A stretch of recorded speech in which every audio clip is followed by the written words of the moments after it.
Good morning. Whoa. Welcome. Jeez. I'm trying to wake people up, including this guy. So we're glad that you're with us. Welcome to the Family Meeting Podcast. We are excited to record this for you today. We are having an awesome week because... You are high energy today. I am high energy. Woo! Well, it's 9:30. It's not 6 in the morning. That's true. So I've had plenty of time to be up. I've already made lunch and put it in the fridge, prepped it. How many cups of coffee did you have today? 1 cup of coffee. That's it. Extra large, extra caffeine. Just a regular cup of coffee, and it was delicious. But I'm so excited because we have our 2 nieces with us this week. So we have 6 teenage girls in our house right now, and it's fun. We're having a great time. Fun is a word I would use, but also they stay up late and they're real loud right outside my bedroom door. So that's been a little challenging to wake up at 2 a.m. still hearing all the stuff out there. It doesn't bother me a bit. I know it bothers you, but it doesn't bother me. Yeah. And then we had coffee, me and the girls had coffee this morning. You were there for a little bit of it. I went to the gym, and then first thing in the morning at 4 o'clock, and then after I was done at the gym, I went down, watched the sunrise on the beach. So it was great. We've had a really good morning, and this is what's cool, because what we're going to talk about today is creative outside the box thinking for discipline and creative punishments to fit the crimes. And one thing that I think is really cool is we can enjoy having 6 teenage girls in the house because we put in a lot of work when they were little with discipline. Yeah. And even now we have a lot of unique consequences to the things that happen in their life, if they misbehave or disobey rules and stuff. But because we put the work in with discipline, we really are enjoying this stage of life. We've got some really awesome kids and great nieces too. Oh yeah. They're great. Yeah. So we're just having a really good week, and we sent them all out of the house though so that we can make this recording because they're never quiet. So no, I was like, you cannot be in the house. Yeah. So they're gone, and we're going to get this going. Just us and Coconut now. Yeah, and he's chasing his tail right underneath the camera, so it's actually very distracting and so stinking cute. Did you see him chasing I did, his tail? yeah. He's going around and around. Nuts. Now he's so looking cute. at us because he knows we're talking about him. He knows we're talking about him. He's a good boy. Yeah, so, okay, let's jump in. Let's do it. Gather round, everybody. It's time for a family meeting. The Family Meeting is a show that's all about family relationships. We're the Osterkamps. I'm Thomas, and this is my highly caffeinated wife, Lysandra. Now you're playing with your toys? Seriously? He's literally throwing his little froggy stuffed animal up in the air and chasing it and stuff. He never plays toys except for first thing in the morning. He's decided this is the time. So. Yeah. His little pitter patter of his feet is just going to be on this podcast. Yeah. There's nothing we can do. All right, let's jump in. So, okay. Oh yeah, this is the lady. Yes. I married this gal. Yeah, this gal. Next to me. This wonderful woman right here. Hello and welcome to our family. Welcome to episode 234 of the Family Meeting Podcast. 234. Hey, that's cool. Yeah, we made it. Yeah, that's the code to my bank account. Yeah. It's my PIN number. JK, everybody. So I can remember it. Yeah, 234. We're glad that you're with us today. On today's episode, we're going to talk about creative discipline, disciplining your children with outside-the-box thinking. But not too outside the box. Otherwise, you might end up on a documentary like the one I'm watching right now on Hulu. What are you watching? It's about Ruby Frank. Oh, I'm interested in Devil in the Family. She's like this Mormon family vlogger. So she was the most popular family vlogger. And I've just got into the first episode. I had to shut it off so I could set up for the podcast today. But I was like, oh, that's a little too creative. That's not discipline, though. That's creative abuse. Oh, okay, gotcha. Yeah, well, so her kids were duct taped and handcuffed. No. Yeah. Oh it gosh. was crazy. Please don't do that, people. I was gonna make a joke, but now it feels wrong. Yeah, it is. Yeah, don't do that. I'm just saying, don't try to get too creative. Because my joke was gonna be outside the box thinking. In other words, don't put your children in a box. Yeah, well, we did talk about Chandler last week in the box. That's right. The box was his punishment on Friends. So, but before we jump in, Those of you who are listening, though, if you watch the documentary, I'd love to hear your thoughts on it. So maybe comment on YouTube or comment underneath the post for the episode. But before we get into all that, we are so excited because summer is right around the corner. I love summer. Which is problematic for in some areas. I'm thinking about that meme right now. It's like, you knew summer was coming and you just kept eating. Yeah. So there's that whole thing. But on top of that, relationship refresh here in Flagler Beach, July 25th and 26th. Only $25 a couple. And you can go to familymeeting.org/shop and you can get your tickets today. And if you came last year, it's different this year. Like, it has the same name, it's the same event, except for what we're going to cover is going to be different every single year that we do this. Just like if we go to somebody's marriage event more than once, we're not going to speak the exact same thing. So, yeah. This year we're going to be talking about man versus wife and the differences, right? Is that what we're talking about? Men versus women. Yeah, man versus wife. I know, but there's that whole thing where it's like you may now pronounce them man and wife instead of husband and wife or man and woman. You know that whole like controversy, right? No. Where like the woman doesn't have her own identity. She's the wife, but the man is the man. The man isn't the husband. And the man is the man. It's biological. Yeah. But I perform ceremonies. You now pronounce them husband and wife. You may kiss the bride. They've changed it. Nobody's changed it. I'm almost positive this is a thing. Okay. I don't know what you're talking about. If it's not a thing, it's definitely a thing in my mind. All right. So those of you who are listening, just is it a thing, guys? This. It's husband and wife. Yeah, but it used to be man and wife. I now pronounce you man and wife. And it was a whole controversy, and they changed it to husband and wife because it offended women. Nobody's offended by this. Who are you to tell me what I'm offended by? Are you offended by it? No. I know. But other people were. I'm telling you, it was a thing. No, they weren't. People, back me up. Do not leave me hanging here. Tell me that you've heard of this, and tell Thomas that you've heard of it. I need you. Yeah, I don't know what you're talking about. Anyway, okay, moving on. But we are going to be talking about just differences between male and female, yes. Husband and wife, man, wife, husband, woman. So whatever is the least offensive term for you, you can use that in our woke society. Listen, it is easy to offend people. I will tell you that. But we're going to highlight the differences, talk about those, and how they're a good thing, and also how we can kind of navigate those differences. Yeah, I do believe our differences make us a strong couple, a strong unit together. Definitely. And so I think it's going to be a fun conversation. It may be eye-opening for some of you to understand, like, oh, that's why my husband does that, or says that, or is that way. I just thought my husband was weird. Mm-hmm. I mean, he is weird, but he's a normal dude, probably. Unless you're into pickleball, and then that's a different story. You're really trying to offend people today. Jeez Louise. Wow. It's 9:30. This is like the attack. Yeah, we're recording way late today, so our energy level is way high. Ultra blue Hawaiian Monster energy right now, so I'm ready to go. We don't usually wait this long to record. Sometimes the podcast is dropping at 9:30. Yeah. And we're recording at 9:30. So it'll drop a little later today, but sorry, people. We got you waiting in anticipation. Yes. Okay, so let's talk about our episode, shall we? I was watching this movie. Okay. One time, and I remember watching it with my mom, and it had Haley Mills in it. Mm-hmm. And there's only one Haley Mills, but in the movie there's two of them. Tell me all about it. They're like twins. Really? What's it called? I don't remember. Parent Trap. No, that ain't it. Okay. So like the mom and dad obviously were together, and then are stealing.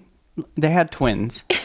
And then they got a divorce, and each of them took one of the twins. And one was in Boston, one was in California. You have to stop. No, we do not have time. Yes, listen. I'm getting to a point here. Okay.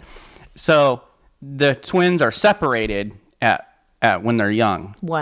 They don't even know about each other. I think they're 1 year old when they see them. Then they go to camp somewhere. Do you know where the camp was? I was thinking it was California somewhere. She flew from Boston to California to go to camp? And then Wow. Wait, no, that's wrong. Because Yeah, that's wrong. she I was- bet they met in Iowa. I bet it Okay. was East Iowa River Bible Camp. Is that where, that's where you went, right? No, I went to Raccoon River Oh, Bible Raccoon Camp. River. Yeah, that's right. And then there is East Iowa Bible Camp. That's right, Raccoon River. And then there's Living Water Farms, Yeah, it's exciting in Iowa. There is all kinds of excitement. cornfield camps. Yeah, with a little stream running through it. Honey, we have some content to deliver today. Can we speed this up? I know, but I'm getting to it. Like this is So slowly. Is this not the opening? Okay, so here's what happens. They meet at this camp, and all of a sudden they're like, "Whoa, you have my face. No, you have my face." And so they're fighting with each other. And there's this like really old lady who's like cranky, and she tells them, "Let the punishment fit the crime." Yes. Thank you. He finally got to the point. But they made a mess of that place. Yeah. I mean, there was stuff everywhere. Cabins were all messed up. Cut people's hair. Yeah. Slime, shampoo, shaving cream. Okay, so basically they made the punishment fit the crime because the crime was that they were fighting and it was affecting the rest of the people at the camp. So the punishment was that they had to stay in the same cabin, just the two of them, all by themselves in like a secluded area. So the punishment was like excellent for the crime, right? They should have got him a big t-shirt. Yeah. Okay. So a lot of times the most creative consequences get the best results, right? Because when we give consequences that actually make sense for the behavior that has been the wrong that has been committed, a lot of times that's where the best learning comes in. So how can we be creative? You want to laugh at me? You're like, I'm having trouble talking. trying to figure the words out. Listen, words are hard. All right, I'm just going to take over. So You already did take over. I know, and it's been the best episode so far. Yeah. Okay. Why don't you go ahead and read the passage of scripture? All right, so Because we want to talk about discipline. we are talking about discipline. We're going to give you some of your creative ideas for it.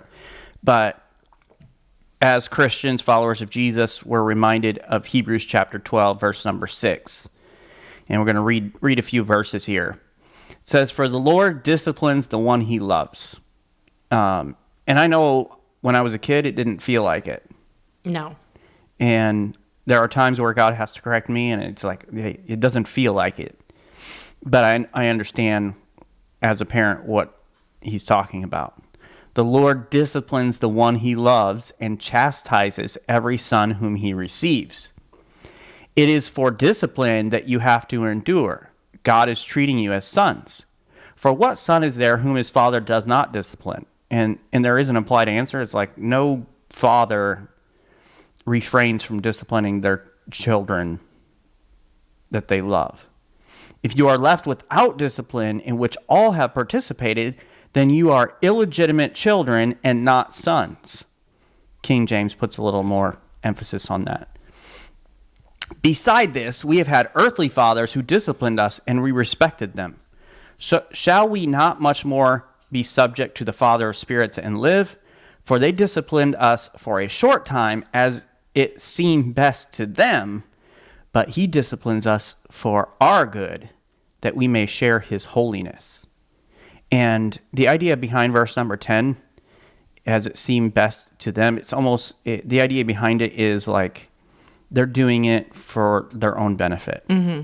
To either create good children or have a good reputation or look good to the other people. Yes. And so he's highlighting that difference between God disciplines us for our good. Like he's got a pure purpose and motive behind it. So. But discipline is found in the Bible. Like we are expected to discipline our children. God disciplines us as we are his children. And so discipline is definitely like a part of a parent's life. You cannot raise children without disciplining. You can raise monsters without disciplining. Oh, and you will. Yeah. So it's part of our lives and we get that. And I think it's one of the worst part of parenting. We say that often. Anytime we talk about discipline, we're like, this is the worst part of parenting. Do you agree still? I do agree. It's a horrible part of parenting. But I will say, like, we've been around a lot of kids and a lot of parents, and there are certain there were certain families where we just didn't spend a lot of time with them because they never disciplined their kids. Yeah. And their kids just kind of ran all over, broke stuff, made a mess, were disrespectful to everybody. Yeah, and it was unpleasant to be around their children because they didn't have discipline, but not only that, it also, like, our kids didn't want to be around their children. Yeah. Like, our kids would come to us and be like, do we have to play with them? We'd be like, yes, but not for very long, all of that kind of stuff. So disciplining is really an important part of parenting. But we want to focus in on one aspect of discipline today, and that is not just always having the same consequence over and over and over. Well, I know, like, some people had this idea that it was no matter what the Offense. infraction was, like, you just spank them for it. Yeah, spank for everything. Yeah. Yeah. And we're not against spanking in the proper, appropriate way. Right, at the right yeah. times. And we actually, we're working on a book right now about disciplining and how to do it properly. So you'll get more on that later. You'll be able to find that on Amazon.com and familymeeting.org/shop. But not right now. Not right now. It's but in you the- can get our other books at both of those places. That's true. Yes. Yes. 3 books available right now. Go get them all. Collect them all. Collect them all. Yeah. So disciplining is important. And I feel like we were creative with our disciplining at different times.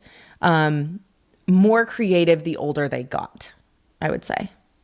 Well, even when they were younger, like, so we're going to get into this because we asked our family meeting community group to share with us their creative discipline strategies, and so we are going to be sharing those with you. But I think about was it Catherine? Which one was it, Catherine or Isabella, that was like sucking their thumb all? Isabella. Yeah. Isabella was sucking her thumb all the time. Mm-hmm. And so we tried a bunch of stuff Yeah. to get her to stop sucking her thumb. And let's say what we tried, because there are moms who are like, ooh, what'd you try? So we bought this stuff off of Amazon that you paint their fingernail, their thumbnail. Or some kids suck their fingers. Yeah, So it you was paint like- the fingernail of the whatever they suck. It was asbestos paint. No, it was not. It was not. It's like a totally safe thing. Lead paint. But it just tasted terrible. We put this lead paint on her thumb, and we can't figure out why. No, we did not stop it. Okay, so it's like a safe thing. It's the purpose of getting your kids to stop sucking So their it thumb. tastes terrible. Tastes terrible. We would put Did it you on taste there. it? Yeah, I did. It was repelling. It was just awful. Did it work? No, it didn't. She would suck the taste off, and then she'd keep sucking her thumb. Like, she would power through. She did too. We tried hot sauce. Yep, we'd put hot sauce on her thumb. Yep. We did all kinds of things. What eventually worked? So it wasn't just her. It was not all of them. Catherine definitely did. Catherine stopped sucking her thumb on her own at one point. Yeah. But it was actually Violet and Isabella were still sucking their thumbs at a very old, too old of an age. Well, if I remember right, Isabella never really sucked her thumb. Catherine got her into it. Yeah, she was like maybe 7 months old, and she looked over at her sister, who was was a year older, and she saw her sucking her thumb, and she started sucking her thumb, and we were like, "Oh, that's so cute. She's mimicking Catherine," and we should have stopped it right there, and we didn't. Yeah. Because we were stupid parents. And it was like a little older friend who gives a younger friend cigarettes or something, where it's like you just start this addiction and then you quit, and then they have the addiction for life. Exactly. So it was Isabella and Violet. And the thing that actually made them stop is I went into our pediatric dentist, and I was like, the dentist basically said, if they don't stop sucking their thumb now, they will have to have braces. And I didn't want to pay for braces. And I was like, what can we do to get them to stop? I've tried, and I listed everything. And he said, well, there's this device that they have made that implants into their mouth, and it puts sharp things on the roof of their mouth. And he's like, What? yes. I don't remember this. How do you not remember? Well, because you weren't there. I was there. But, I mean, you knew about it. You got to look up the picture right now. Look up the picture. Just put in dental thumb sucking prevention. It'll come up. Okay. It is the most horrific thing ever, you guys. See this. So the dentist told my girls, he said, if you don't stop sucking your thumb before your next dental visit, which was 6 months coming up, he said, then when you come back, you're going to have one of these things put in. And I said, yes, you will. So we went home and I showed them a picture of this device. What? And they were terrified and they both stopped sucking their thumb. It's got like spikes on it. It's got spikes. It connects to their back molars, and then the spikes are on the roof of their mouth so they can't get the suction of the thumb. This looks medieval. Yeah, it does. And it's happening like today, currently. How is this allowed? It is. It's a thing. This is the craziest thing I've ever seen. How's that for thinking outside the box? I'm serious. Like, if you're listening or watching on YouTube, you probably can't see this from YouTube, but you've got to look this up. Look it up, guys. Just put dental thumb sucking prevention. It will pop up. That is crazy. Yeah. So that's why they stopped sucking their That thumbs. literally looks medieval. This is funny. They've got this is a stop thumb or finger sucking with T-guard. It's like a little it's like a little plastic glove that's just for your thumb. That's funny. But okay, so you were trying to Got a say little like rabbit trail here. You were trying to say that we tried everything to get them to stop sucking their thumb. Yeah, so we tried creative things to get them to stop doing that. Yeah, but as far as discipline, like we did unique things thinking outside the box for discipline, and one of them I would say, like what we would say is like if you disobey with your mouth, then your mouth will get the punishment. Yeah. And we would do a liquid soap in their mouth that they had to hold for like 5 seconds and then spit out. Not swallow, yeah. Yeah, they'd spit it out. Did your parents use soap for you? They put soap in your mouth? No. I didn't get punished very much. I didn't do very many bad things. Here. Her parents didn't have to be creative. She's like, I was so perfect, guys, that I was afraid. I didn't get disciplined. Sorry, I was afraid. I did not. Man, I had to eat so much soap. And your mom did bar soap.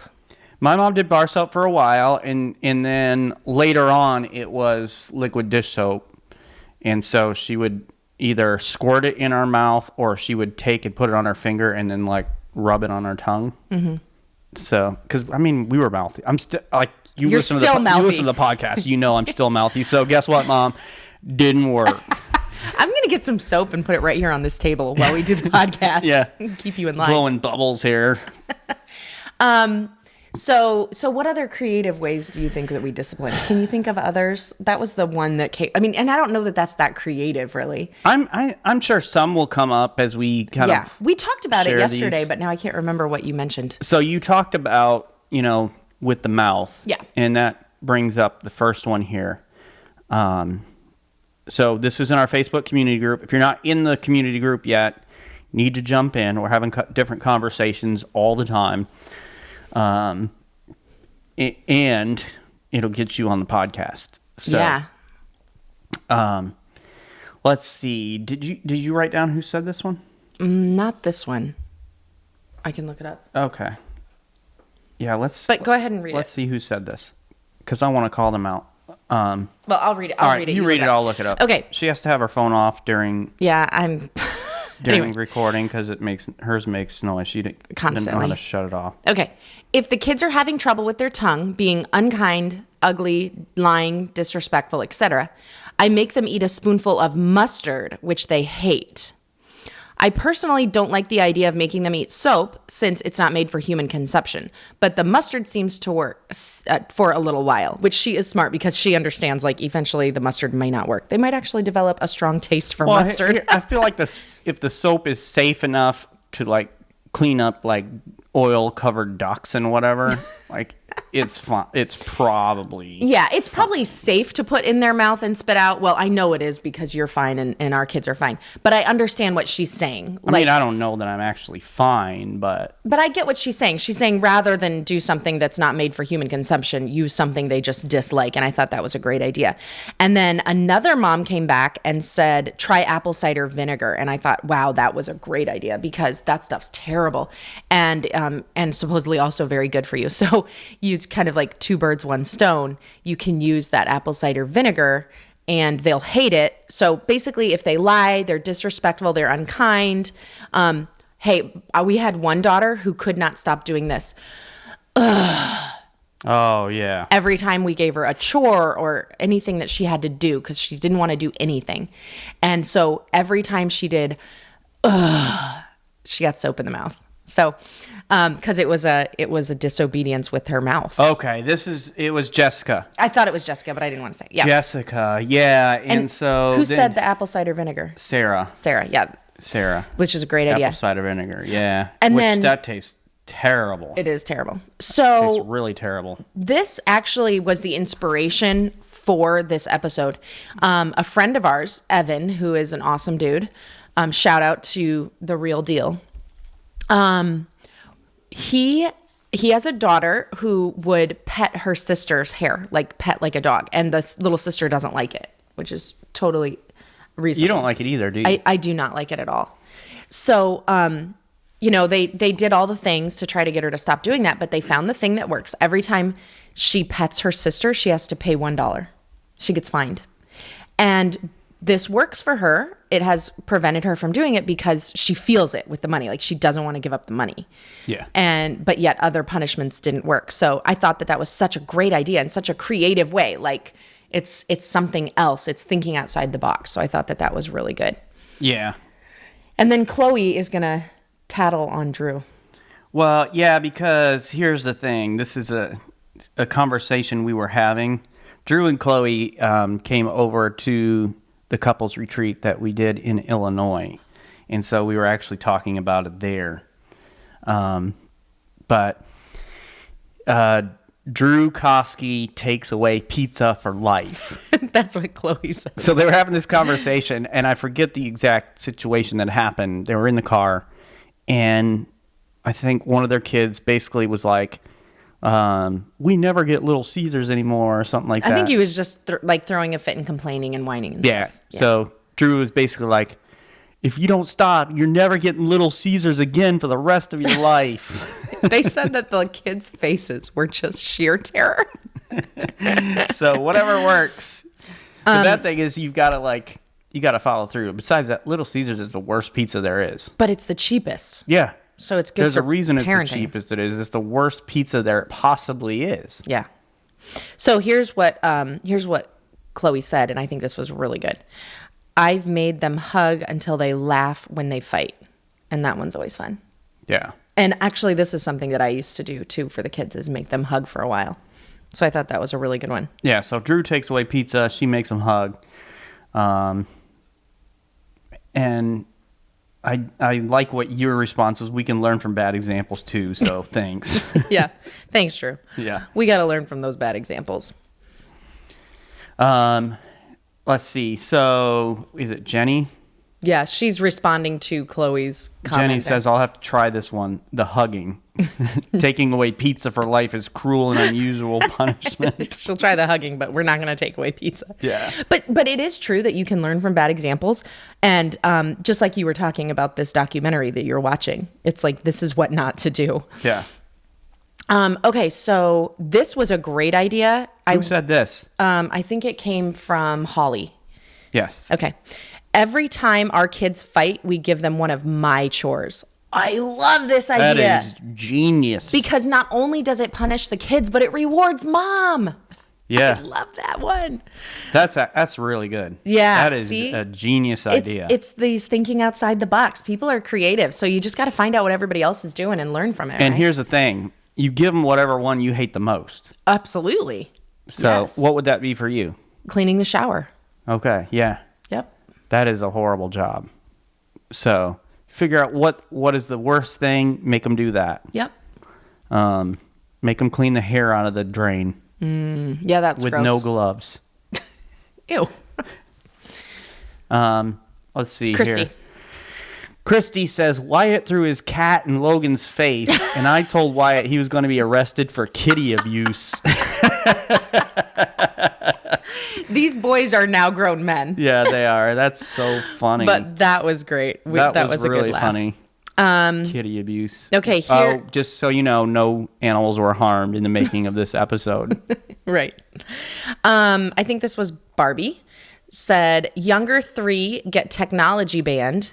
And just yesterday, I had to weed an extremely overgrown garden alongside the house to gain it back. Oldest had to clean the baseboards. So basically chores. Yeah. Chores. Well, chores, she chores. says we definitely prefer manual labor to work it off. Which is good. Okay, yeah, that was her too. Yeah, and Gotcha. that's great as well. It's like Yeah, because it benefits the whole family too. well, and it makes them stop and think because if you do spank, which that's totally up to you and your family, how you're going to do it, but that is something and it's like just for a moment. But when they have to think about and work hard for a amount of time, especially if it's something they don't like to do, that to me sticks in your brain a little bit more. Yeah. And I think as they're older, that makes a lot more sense. Obviously, when your kids are very small, there's certain things that they just won't understand. So I remember your mom talking about how your brother could be spanked 1,000,000 times and he would not even flinch. Like it didn't matter. He didn't care. He'd be like, I want to do this. I'm going to take the spanking. Yeah. And so you got to know what works for each kid too, because different things are going to work for different kids. let's see. So this one is Josh and Laura. And they say, my kids are still younger, so their chores are quick and easy. But if they complain about doing something, they get one warning, and then I add more stuff to their chore list. So that's good. Okay. Yeah, that's good. If you complain about chores, what do you get? More chores. That's letting the punishment fit the crime. And I think this is great too, because it teaches, like, not only do you have to do the chores, but you have to do them with a positive attitude, no complaining, which was really important in our home growing up and currently. Oh, yeah. There can be no complaining. Yeah, because you're teaching them that, hey, we all chip in around here. So we don't have any free rides. Like, we are all a team.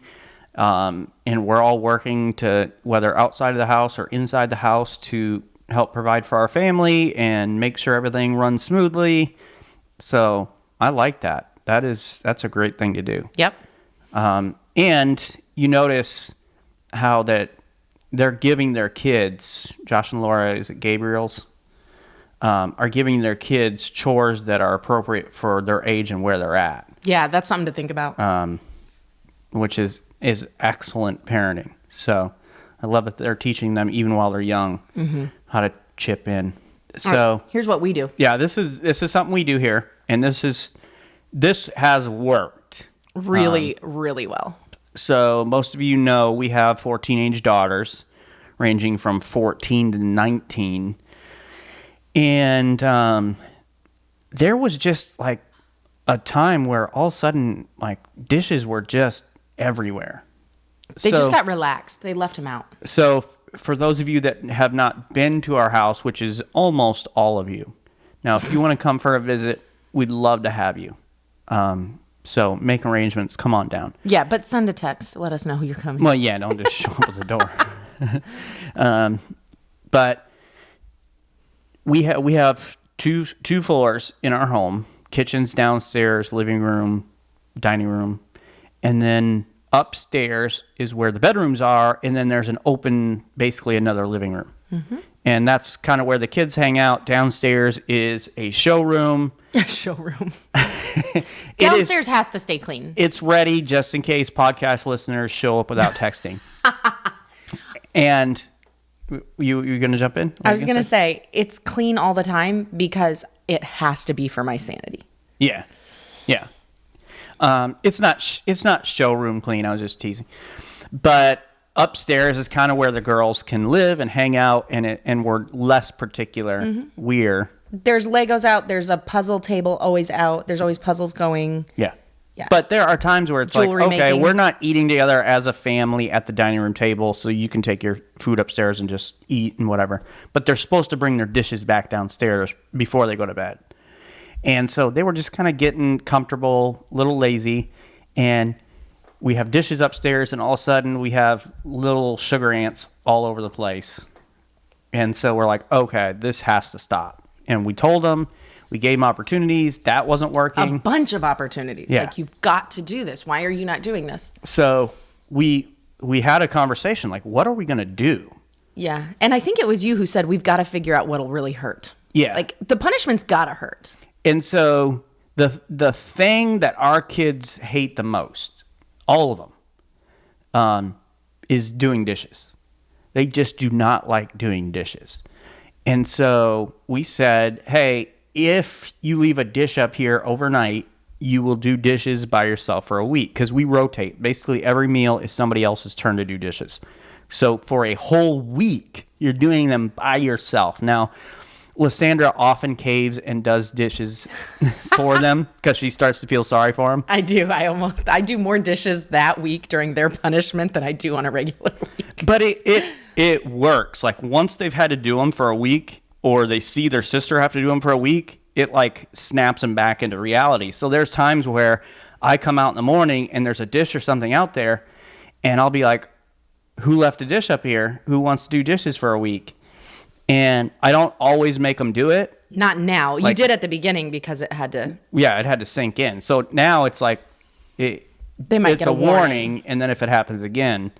But that worked really, really well. And what was so funny is then the girls would see their sister leaving a dish out. And they'd be quick to tell, because then that means they got out of dishes for a week. Yeah, they would tell on them, but they wouldn't tell on them until the next day. Because they didn't want their sister to take the dish down. Yes, they would wanted wait. to get out of dish. They would wait. You're right. Speaking of raising monsters. Yeah, stinking little things. But that's how much they hate it, is they're like, oh, I can get out of dishes for a whole week if I don't remind them. Yeah. And they just leave their bowl or their cup or whatever up here. So somebody agrees with this. I don't know who said that. Okay, let me see. Somebody forgot to put names in here. Yeah, I didn't know you wanted names. My bad. What in the world? What is that? Coconut. There's a cat in our backyard, so Coconut is going nuts. Coconut is going nuts here. The girls have their cousins visiting, so we actually now have 6 teenage girls in our house, and we sent them all out. They're at the beach having a good time, but that means Coconut has nobody to keep him Okay, quiet. so Sarah Johnston said, same. You leave your dishes at lunch, you are on dish duty for dinner. Oh, so, that's good. Okay, dishes out at lunch, dish duty for dinner. Yep, so they do the same thing. That's really good. I like what Christy Culver says underneath here. Tell them they're going to be arrested for elder abuse. That's really funny. Instead of kitty abuse, elder abuse. Their go-to is call the police. That's thinking outside the box. Yeah. Yeah, and then this is Patty. Patty says, I hid Elijah's Xbox and PlayStation controllers in plain sight. Yeah. I'm not sure what exactly that means. Well, I know, like, for some parents, I've seen them take little locks, and they put locks on the actual plug to the PlayStation, so they can't plug it in. Nice. So it's like, okay, after a certain period of time, your homework's done or your chores are done or whatever else, then I'll actually unlock the PlayStation for you. Changing the Wi-Fi password.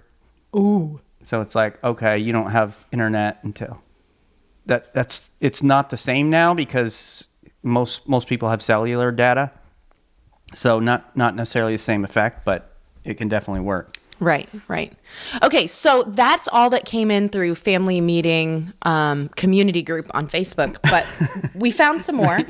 This is not an answer. This is just Lena Williams put a GIF, and it's of somebody that's just jotting down and taking notes of everything. Yes.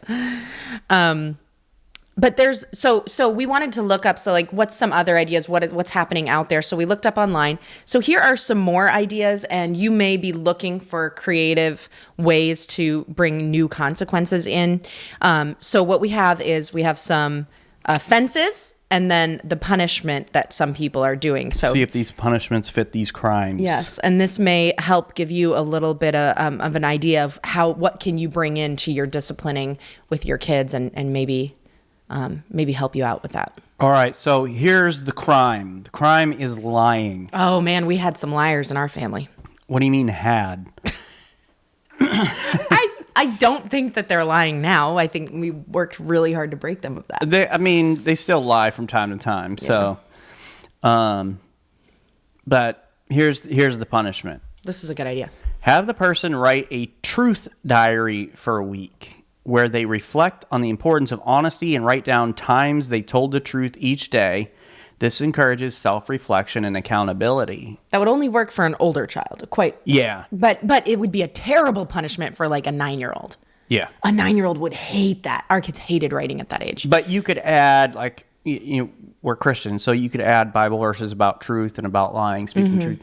We would actually, when it came to lying, we'd have our kids recite the verse, "Wherefore put away lying, speak every man truth with his neighbor." Yes, and they had to recite that when they were teeny tiny, like 3 years old. They had to recite that verse if they were caught in a lie. And so as Paul is writing that list, it's a whole bunch of things of like, stop doing this and instead do this. And so it talks about not lying because we're members one of another, and so speaking truth with your neighbor. But that idea of the truth diary is great. I thought that was very, very clever. Okay, so if they've disrespected others, and that there could be a lot of things that fall under that. Oh, this is one of those things that drives me up the wall. Like, I cannot stand people who are just disrespectful. Yeah. Kids who are disrespectful. Especially children, but in adults too. Yeah. So you can require the child to perform acts of kindness for others. For instance, they have to compliment other people, helping someone in need for a certain period of time, maybe doing a chore for their sibling. Like community service. Community service. Yeah. So like, for instance, if they disrespected you as the parent, you could do what Holly's idea was, and they have to do one of your chores for you. Yes. Or it could be something like they disrespect dad. Now they have to rub dad's feet. Yeah. And I'm going to make sure they are stinky.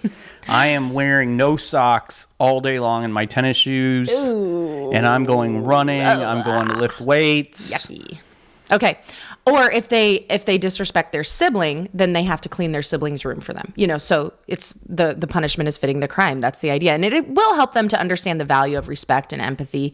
And I guarantee it will start helping them. So I do want to say this since we're on the subject.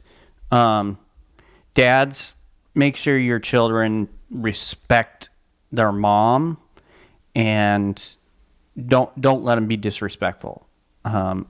If I heard our girls disrespect Lysandra, I jumped in immediately. Yes. I would let Lysandra handle whatever it is she was handling, but I made sure that I corrected that right away. I'm like, you are not going to talk to your mom that way. So don't make sure guys, you are jumping in and making sure that your kids are respectful. And I will tell you this, men, your wives will be so thankful. They will really appreciate that about you.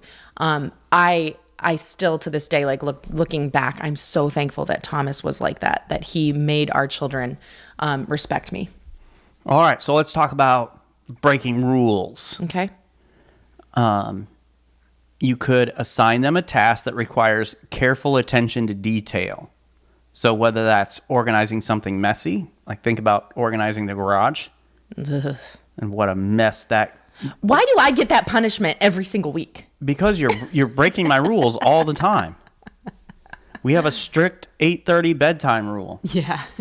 And you break it constantly. So, or following a complex set of instructions. Okay. Like you're making them think through. I like the idea of a Q-tip and going around and cleaning all the baseboards. Yep. Or like organizing all of the board games. Like, how sometimes if you have young children, the board games get all mixed up. Putting all 52 cards in the deck in proper order. Sure. Whatever. By suit and number. Yeah, that'd be good. So. Yeah. All right, how about procrastination? Babe, do you know anything about procrastination? I do not. I know about getting things in at the deadline because that's when it's due. And he will wait till the last second every time. But maybe you have a rule about like when you want your child to have something completed. And so if they're constant, like if they keep turning in homework late. Yeah. Or they keep showing up late. Maybe you say, hey, this is what time we head out to the door to go to school or go to church or this place or that place. And you're constantly having to wait for them to get in the car. Mm-hmm. So this is an idea. Have them create a time journal for a week, tracking how they spend their time each day. This sounds terrible. Listen, I hate journaling. There are people who love journaling. I am not that person. There's like, it hurts my hand to write that much. I don't like it. I could type a journal. Yeah. I think this is a good exercise for all people to do every so often. Yeah.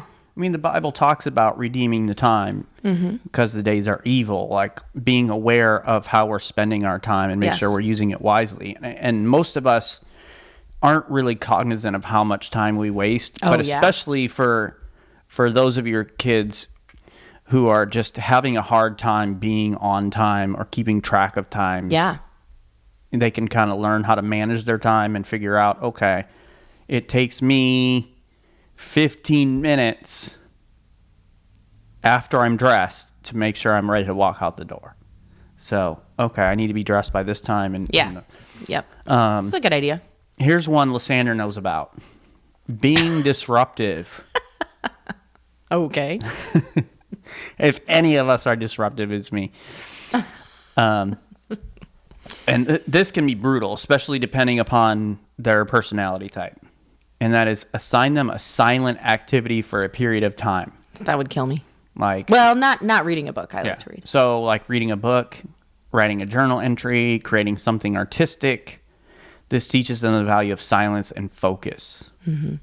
And of course, I mean, as a mom, like I'm picturing my child being disruptive, not being quiet during nap time, waking up the baby, whatever. And then you're like, okay, your punishment is to sit and be quiet. And obviously, like, no TV. They can't do that. Like, so like it might not work for every kid. No iPad, no. Yeah. This would be akin to like when I'd have to go stand in the corner. Yes. So which I'm not a fan of. This may be just taking everything fun away from your child, because most likely if you have a loud, disruptive child, you're already having a hard time getting them to sit quietly. So maybe you don't want to like create more work for yourself. So you want to say like, okay, you just have to sit here. I don't care if you're loud, but you have to sit here with nothing to do. Could work. All right. Arguing or raising voice. This was absolutely not allowed in our home. They could ask questions if they had a proper attitude, but they could not argue with either of us. So like if we said, go do the dishes, they couldn't be like, but I just did them. No arguing. You go do the dishes. Now you can ask a question in a proper attitude. You could say like, can I just ask, when was the last time my sister so-and-so did the dishes? Then I could answer And then I can be like, no, you may not ask that. But absolutely no raising voice. This was completely not tolerated in our home and still is not. Nobody yells. Nobody snaps. Like it's just not allowed. It happens every once in a while, but it is cut down quickly. Yeah, most of the time it's not about the volume of the voice in our home anyway. It is the tone that they speak to each other or speak to us that is really the issue. More of an attitude thing because raising voice just doesn't happen here. So here's an idea. You can have them participate in a calm conversation challenge where they can only communicate using calm tones and words for a period of time. The other thing you can do is like what we did and what some other parents have been doing, putting something in their mouth that doesn't taste good, because it is, it's your mouth that caused the problem, right? So your mouth is going to get the consequence. So like you have to hold a spoonful of mayonnaise in your mouth for 5 minutes. Something like that. Do you have any idea how long 5 minutes is if you had a mouthful of mayonnaise? You might as well be forever. How would those of you on YouTube like to see Lysandra hold mayonnaise in her mouth for 5 minutes? No, stop it. Nobody wants to see that. 5-minute mayonnaise challenge because you're being disrespectful to me right now. And I like mayonnaise. Like I like mayonnaise on a sandwich, but to like just have a mouthful of mayonnaise. Would you prefer salad dressing? I don't know. I wouldn't Miracle want any Whip? of that. I don't want to hold anything in my mouth. Like it's like by like minute 3, it's warm or hot mayonnaise now. Yeah. Ooh, Everybody gross. loves good hot mayonnaise. No, I don't think so. What if the crime is not completing tasks? Okay, like they didn't do their chores, didn't make your bed. Well, it's, yeah. Didn't do your homework. You're not finishing it or whatever. Yeah, didn't finish mowing the lawn. How about this for our girls? They take turns weed whacking. So it's like I did the weed whacking, but it looks terrible and they missed all the weeds. The punishment is you go do it again.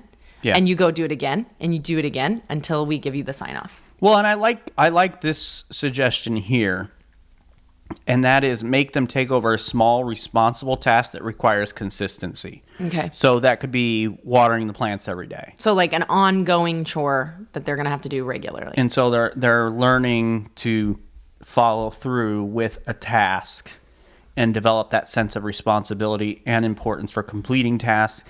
And on something like that, you can help them to see the importance of following through, because if you don't water the plants every day, what's going to happen? They're going to die, or they're not going to produce fruit, or whatever it is that you're having them do.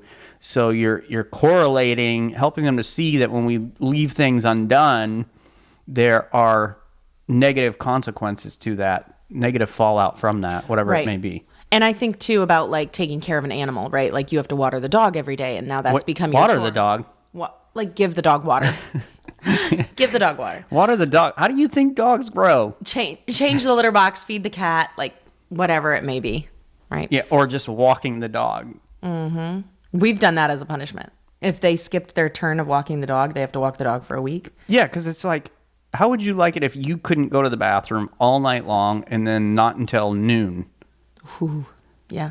It's like... That punishment worked for our kids.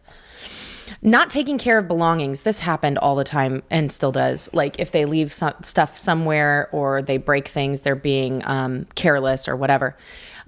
This would only work for older kids. Have them take an inventory of their belongings and organize them in a way that shows they understand the value of their possessions. So this might involve cleaning, sorting, or taking care of something they haven't given prior attention to. Oh, go ahead. For a younger child, though, this could work if you have like bins and you have like a little truck on the bin. The trucks go in here. Legos go in this bin. So you could have them organized in that way. But a younger child could not do an inventory of their belongings. So I was just having a conversation with one of the ladies of our church on Sunday, and she was talking about her boys were roughhousing and they broke something, and it was not a cheap thing. I forget what it was, but it was something expensive that cost like $500 to fix or whatever. Yikes. And so they're basically, her and her husband said, like, you're going to have to work this off at an hourly rate. Like we're going to charge you this much. We'll pay you this much per hour, but you've got to do chores and you've got to do extra things. Excellent idea. Basically pay for it. And you're going to work off the payment for the thing that you broke so that we can fix it. That's a good idea. Yeah. So I thought that was excellent. This next one, and her boys are older. Yeah. So this next one would actually be kind of a reward in our house. I don't think this would come off as a consequence or a punishment in our house. Yeah. So this might actually cause problems, but the crime is disrupting family or group harmony. So could be in any way. You know, you just have those times where, for whatever reason, this person's against this person or whatever else. It happens a lot with girls where they're causing drama. Mm-hmm.